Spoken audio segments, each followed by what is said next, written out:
Egunon, China, 1421, y un libro que para mí es un libro de fantasía y ciencia ficción. Aunque como todo, hay gente que lo tiene y lo ha tenido, sobre todo en el momento en el que se sacó, que fue 2002, 2003. Esta es una edición de junio de 2003, primera edición en castellano, aunque ya evidentemente era un éxito en inglés. 1421, el año en que China descubrió el mundo. Y a nadie le importó un carajo, porque es una parte que añadiría yo, porque es interesante recordar cosas como, por ejemplo, cuando se inventó la máquina de vapor en el Egipto helénico. Hay esos tiempos en los que, para abrir las puertas de un templo de los clásicos en Alejandría, se le ocurrió pedir a un inventor: por favor, oye, ¿puedes hacer algo para que parezca que cuando hay una plegaria le estás diciendo a los dioses que por favor te abran la puerta, y los dioses, que en su venerable sabiduría te abren las puertas para que entres a degustar con ellos de la estancia y de su compañía? Y se le ocurrió un mecanismo complejo basado fundamentalmente en lo que posteriormente sería el vapor, pero como tenía simplemente una aplicación de abrir y cerrar unas puertas y no había ninguna posibilidad de otra aplicación, pues se perdió en el tiempo hasta que pudimos redescubrirlo con James Watt. Por eso los vatios y todo esto, es decir, hasta el siglo XVIII. Es decir que ha habido otras posibilidades, otras épocas en las que hubo descubrimientos, conocimientos, inventos. ¿Es la primera vez en el siglo XVIII en el que se descubre o se inventa X? Probablemente no, pero con la máquina de vapor en el siglo XVIII es la primera vez que no solamente se inventa, se descubre, sino que se le da publicidad, conocimiento y reconocimiento, que esa es probablemente la razón por la que se ha conocido y reconocido Cristóbal Colón como descubridor de América, porque fue el primero que volvió y dio señales de vida de lo que allí había. Y digo bien que fue el primero que fue con todo este elemento incluido, porque no fue realmente el primero que fue, y eso es algo que está incluso demostrado científicamente, por ejemplo, con los vikingos. Con lo cual, cuando teníamos este libro del señor Gavin Menzies, un marinero de los submarinos de su graciosa majestad británica, pues sugiere cómo viene aquí detrás, y vamos a leer lo que viene aquí detrás. El 8 de marzo de 1421 salió de China la flota más grande que habían visto los tiempos: 107 juncos, algunos de casi 150 metros de eslora, iban a desvolver a sus países de origen, a sus dignatarios que habían ido a rendir homenaje al emperador Zhou. Posteriormente debían recaudar tributos a los bárbaros a lo largo y ancho de todos los mares. Los distintos almirantes de la flota visitaron las costas americanas 70 años antes de Colón, descubrieron Australia 350 años antes que Cook y circunnavegaron el globo 100 años antes de Magallanes. Por cierto, spoiler a todo el mundo, Magallanes murió en Filipinas en 1521, en abril más o menos de 1521, 2 años. Bueno, murió en Filipinas, no dio la vuelta al mundo, la dio Elcano, que fue el que le sucedió en el mando. Pero todo el mundo está con Magallanes, pero Elcano, el genio de Guetaria, no le incluyen en el mundo mundial. No sabe por qué. Sin embargo, a su regreso en 1423, la flota se encontró con que el emperador había sido derrocado. Igual Soros estaba metido en eso. Y se regresaba al aislacionismo tradicional. Los resultados del épico viaje fueron condenados al olvido a lo largo de 15 años.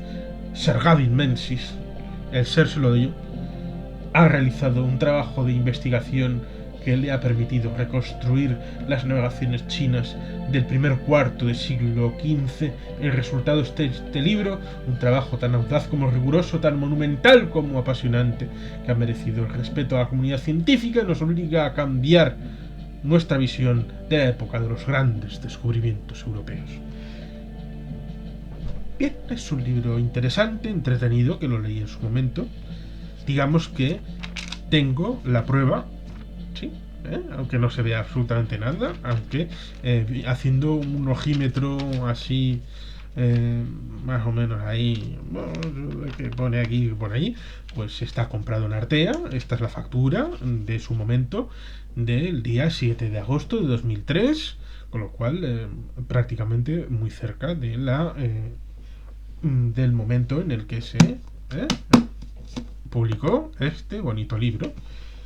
Y me cobraron 10 euros con 60, y aún aparece en pesetas, lo cual es en 2003 como si aparecieran maravedíes. Ya era una moneda arcaica y obsoleta, pero bueno, cosas de Eroski en Artea. Bueno, pues digamos que la historia real, verdadera e histórica, aparte de las expediciones de Torgé de Yerdal y de todas esas cosas bonitas que pudo hacer en el siglo XX para saber quién estaba conectado con quién, y bueno, el viaje aquel que hizo en la Polinesia, por el Pacífico, para saber que algunas canoas de los nativos del Pacífico pudieron acercarse a Rapa Nui, a la isla de Pascua y todo aquello. Bueno, pues que sí, es cierto, incluso se puede dar el caso de que alguna nave fenicia, cartaginesa o incluso romana pues se perdiera por el Atlántico en alguna tormenta y llegara a América, y bueno, pues ahí se quedó, y que eso de pie a que haya algún descubrimiento en algún momento puntual de algún maravedí de estos romanos, alguna moneda, algún cachivache, alguna cosa de estas en algún lugar de la costa atlántica de América. Pues puede ser, pero el caso es que hay una expedición demostrada que llegó por lo menos al Pacífico, que es en la época de Ptolomeo Filadelfos. Mi amigo Alberto pero solo la cita a veces, ahora no me acuerdo el nombre oficial de la expedición, que bueno, viene después del conocimiento a través eh, de un experimento, el de Eratóstenes, que bueno, pues daba el conocimiento y el reconocimiento ya hace 2500 años que la Tierra era redonda, y bueno, las dimensiones que tenía más o menos, y bueno, pues que se podía ir tanto por un lado como por el otro, más o menos. Tenían un concepto y querían descubrir qué había por ahí, y hicieron una expedición greco-egipcia de descubrimiento y de conocimiento, patrocinada por el faraón Ptolomeo II Filadelfos. Pero como no podían pasar por el estrecho de Gibraltar, por las columnas de Hércules, decidieron que iban a bajar por el Nilo, no, por el Nilo no, por el Mar Rojo. ¿Quién dice Nilo? El Mar Rojo, que sabían que salía a lo conocido como Océano Índico, y fueron dejando una serie de estelas hasta en un lugar por Papúa Nueva Guinea, por ahí por Indonesia, y se sabe que pudieron llegar al centro del Pacífico, a alguna isla más, y ya, bueno, se intuye, hay 3 estelas que podría ser que fueran de la expedición, una en la zona de California y 2 un poco más al sur, y bueno, pues que podría ser, pero la expedición nunca volvió, no se supo nada más de ellos, y bueno, pues con lo cual no... ¿Pudo ser la expedición esa la que llegara a América? Sí, no. pues para la historia da un poco igual. Y me explico con un caso más próximo y cercano. Hitler murió en el búnker.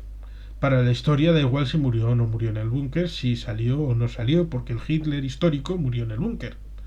El Hitler persona pudo haber vivido otros 50 años en Bariloche sin que a nadie le importara, con lo cual no tiene ninguna repercusión cara a la historia. Esto es lo que pasa con la expedición incluso de Ptolomeo Filadelfos cara a América, o otras como por ejemplo esta de Sir Gavin Menzies de 1421. ¿Por qué? Pues porque para la historia no ha tenido ninguna repercusión.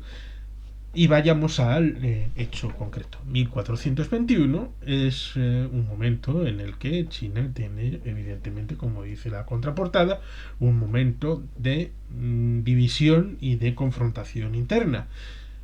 Pero, contado de una manera sencilla, se entenderá. China es un país que es extenso, enorme y que tiene una civilización de miles de años. Hoy pues diríamos que es una civilización que tiene 5.000 años o así, con lo cual pues desde el 2000 o 3000 antes de nuestra era ya está empezando a generar conocimiento incluso piezas y escritos. Es una civilización antigua y longeva, y que, bueno, a pesar de las divisiones que ha habido en su territorio, pues tiene una unidad cultural, en cierta manera. Y bueno, pues tenían un alto conocimiento y un alto valor de lo que eran en el mundo, y sabían que tenían muchos elementos dentro de la propia China, con lo cual sí puede ser que hubiera flotas no solamente de corta distancia sino de alta mar. Y Zheng como almirante hizo en 1421 y por ahí expediciones fundamentalmente por el Océano Índico, que está documentado, y por el Océano Pacífico, que también está documentado. Y está documentado también que en aquel momento pues hubo obras de gran profusión, como por ejemplo la construcción de un canal navegable entre Laos, Shanghái y Pekín, lo cual digamos que si se hace hoy es una puta locura, y si se hace con medios de ingeniería que no son los de ahora del siglo XXI sino los del siglo XV, pues se transforma en algo que ya no se puede ni pronunciar porque puede ser un problema de orden público el decir las palabras que ameritaría describir semejante obra de ingeniería, un canal navegable entre Shanghái y Pekín. Y fue tan revolucionario para mal que destruyó el régimen político que había en China. Hasta tal punto las arcas y las gentes quedaron exhaustas que cuando vuelve Zheng le preguntan: oye, ¿has descubierto algo por ahí por el mundo que sea interesante para China? No, todo lo que he descubierto lo tenemos en China. Bueno, pues el que quiera algo de China, que venga a China. Fuera al mundo. No nos interesa el mundo. Lo que tiene el mundo ya lo tenemos en China.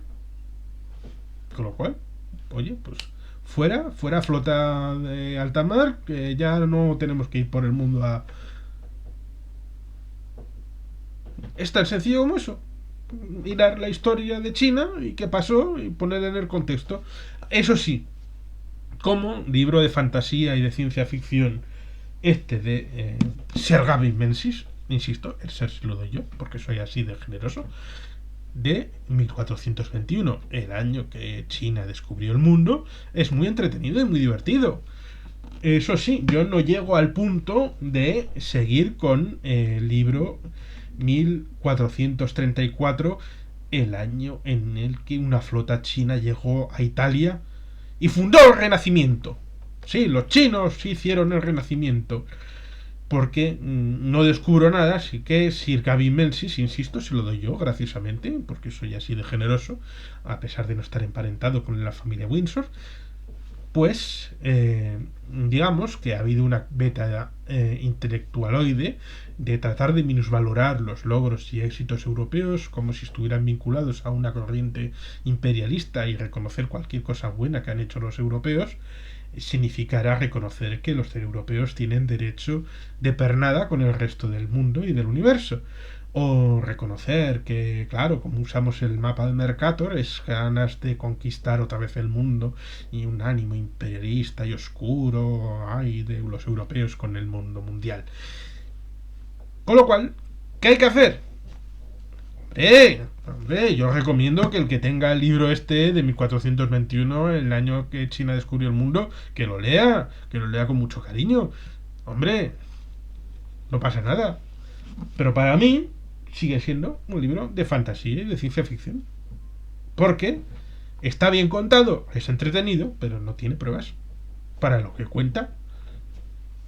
Con lo cual es como si Tolkien lo hubiera escrito en vez de Sergadi Mensis.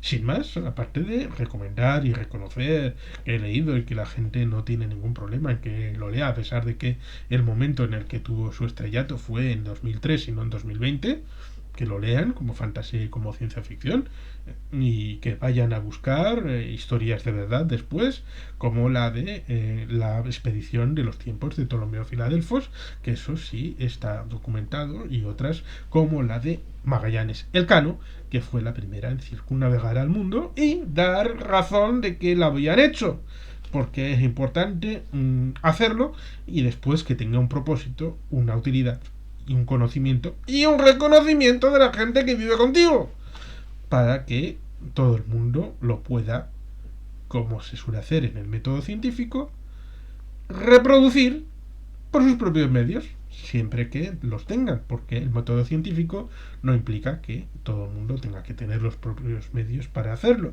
sino que el concepto está abierto para que todo el que pueda lo repita.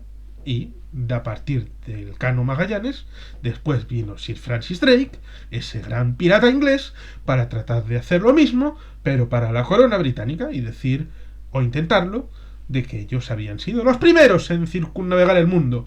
Pero claro, antes había estado el Cano dando la vuelta al mundo. Y ahí está el Cano, un vasco universal, dando la vuelta al mundo por primera vez. Y no los chinos del almirante musulmán Zheng en 1421. Pero como digo, hay que leer de todo y leer a todos, incluso a Sir Gawain Menzies. Es que ricasco, agur berobat, beti jelpean.